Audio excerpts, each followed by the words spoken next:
Hello guys, welcome to another video of stock market friends. GRE Renew Enertech Limited का जिस IPO का आज day 2 का subscription open हो रहा है, यानी कि लाइव सब्सक्रिप्शन जीएमपी कितना चल रहा है, लिस्टिंग कितना मिलेगा, परफॉर्मेंस कैसा अप्लाई करें या फिर फाइनल डिसीजन क्या लेना चाहिए, इन सभी पॉइंट्स को डिस्कस करेंगे। और ये कोई रिकमेंडेशन वीडियो नहीं, इसलिए जो भी फाइनल डिसीजन होगा अपने रिस्क पर लीजिएगा। चलिए फ्रेंड्स, वीडियो स्टार्ट करते हैं। आईपीओ 13 को ओपन हुआ तो 16 को क्लोज किया जा रहा है। 3 डे आईपीओ है। 21 जनवरी का लिस्टिंग डेट रखा गया। 10 रुपीज का face value, 100 to 105 rupees per share की प्राइस बन, 1200 शेयर्स के lot size, fresh capital IPO, book built IPO है। 40 करोड़ का इशू साइज, 37.7 लाख शेयर्स का इशू किया गया। Share India securities market maker है और बीएसई एसएमई प्लेटफॉर्म पर लिस्टिंग किया जा रहा है। अलॉटमेंट डेट 19 जनवरी का, 20 जनवरी रिफंड रिलीज किया जाएगा, सीएस डीमैट अकाउंट में क्रेडिट किया जाएगा। ऑफर जो दिया गया क्यूआईबी एंकर इंक्लूड नहीं करेंगे। 18.9% का, बिग एचएनआई 4.8, स्मॉल एचएनआई भी सेम है और रिटेल में 33.4% का ऑफर दी गई है। अगर हम बात करें गाइज यहाँ पे कंपनी में, यहाँ पे अगर देखिएगा रिटेल से ओनली 2 लॉट अप्लाई कर सकते हैं। 2400 शेयर्स मिलेंगे, 2.5 लाख रुपीज पे करना पड़ेगा। Small HNI minimum 3 lot apply कर सकते हैं, 3.8 लाख रुपीज पे करना पड़ेगा। मैक्सिमम 7 लॉट अप्लाई कर सकते हैं, 8.8 लाख रुपीज पे करना पड़ेगा। Big HNI minimum 8 lot apply कर सकते हैं, 10.1 लाख रुपीज पे करना पड़ेगा। मैक्सिमम कोई लिमिट नहीं है। लेकिन रिटेल में अगर 5 टाइम सब्सक्राइब होता है तो आपको लॉट में ओनली 1 लॉट होगा। स्मॉल एचएनआई में 10 टाइम होता है तो लॉट में ओनली 3 लॉट होगा। और बिग एचएनआई में 15 टाइम होता है तो लॉटमेंट ओनली 8 लॉट किया जाएगा। इससे ज्यादा लॉटमेंट के चांसेस कम है। एंकर से 11.15 करोड़ का फंड रेज कर चुका है। अगर हम इसके सब्सक्रिप्शन की बात करेंगे तो कंपनी में सब्सक्रिप्शन जो देखने को मिला है, क्यूआईबी देखिए यहाँ पे सिर्फ क्यूआईबी में बहुत ही स्ट्रॉन्ग सब्सक्राइब है, बाकी अदर कैटेगरीज में अंडर सब्सक्राइब है। जो कि क्यूआईबी 7.04 टाइम सब्सक्राइब किया, 7.17 लाख शेयर्स का ऑफर था, 50.3 लाख शेयर्स का बीट किया, 52.7 करोड़ का बीट किया है। लेकिन बिग एचएनआई 99% का, जो कि फुल्ली सब्सक्राइब हो चुका है, 1.77 लाख शेयर्स का बीट किया है, 1.8 करोड़ का। लेकिन स्मॉल एचएनआई में 46%, 82.8 थाउजेंड शेयर्स का बीट किया, 87 लाख का बीट हुआ है। और रिटेल में 32% का, जो कि बहुत ही अंडर सब्सक्राइब है स्मॉल एचएनआई और रिटेल में। जो कि रिटेल में 4 लाख शेयर्स का बीट किया, 4.1 करोड़ का। टोटल हुआ 2.26 टाइम का, 56.8 लाख शेयर्स का बीट किया, 59.7 करोड़ का बीट हुआ, 200 शेयर एप्लीकेशन सबमिट हुआ।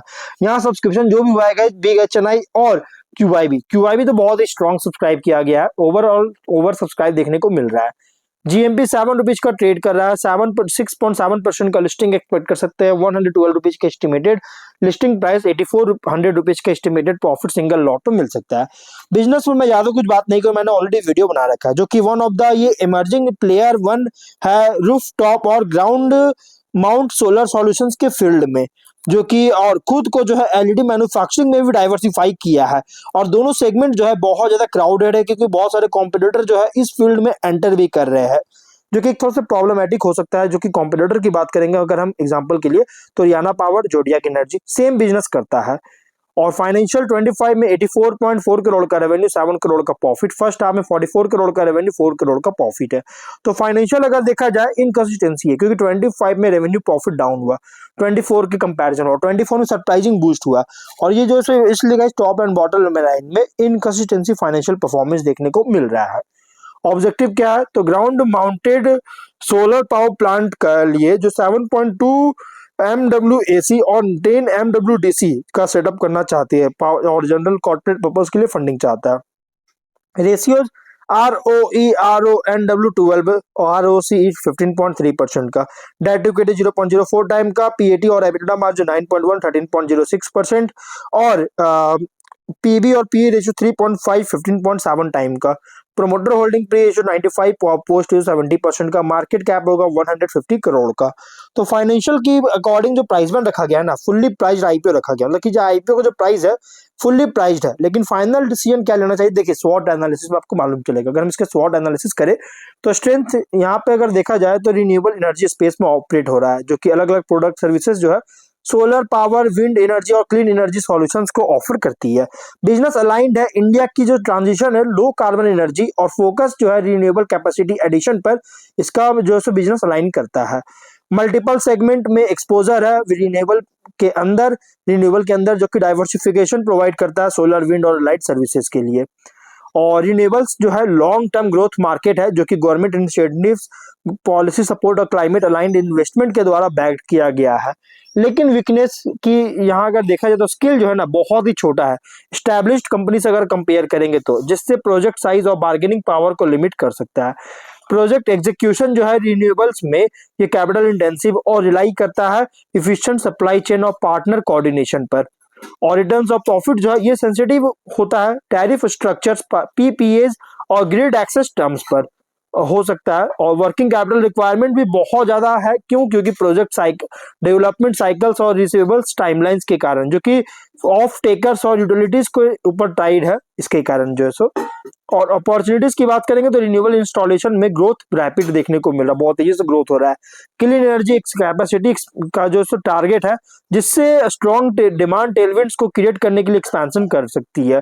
और कंपनी जो है energy storage, micro grid solutions, EV charging infrastructure और इंटीग्रेशन कर रही है डाइवर्सिफाइड रेवेन्यू स्ट्रीम्स के लिए, जिसके लिए एक्सपैंड करने के लिए पॉसिबिलिटी हो सकता है। Government renewable tenders, international green energy financing जो है इसमें पार्टिसिपेशन कर रहा है, जिसे ब्रॉड एंड मार्केट एक्सेस को कर सके, मार्केट एक्सेस को ब्रॉड कर सके और फैला सके। टेक्नोलॉजी पार्टनरशिप का और ईपीसी कॉन्ट्रैक्ट से रिकरिंग रेवेन्यू और long term maintenance revenue support कर सकती है। लेकिन थ्रेट भी है। थ्रेट क्या है? तो इंटेंस कॉम्पिटिशन है लार्जर रिन्यूएबल डेवलपर्स और ग्लोबल क्लीन एनर्जी फर्म से, जिनका स्केल और फाइनेंसिंग का एडवांटेज मिलता है। रेगुलेटरी और पॉलिसी चेंजेस अगर होता है टैरिफ, सब्सिडीज और रिन्यूएबल ऑब्लिगेशंस में, तो प्रोजेक्ट वायबिलिटी और मार्जिन्स को इम्पैक्ट कर सकती है। वेरिएबिलिटी बहुत ज्यादा होता है सोलर विंड रिसोर्सेज में, ग्रिड इंटीग्रेशन में चैलेंजेस होता है, जिससे आउटपुट और रेवेन्यू प्रेडिक्टेबिलिटी को अफेक्ट कर सकती है। कैपिटल मार्केट और इंटरेस्ट रेट कंडीशन के कारण जो प्रोजेक्ट डेवलपमेंट के लिए फाइनेंस कर रही है उसको कॉन्स्टेंट कर सकती है।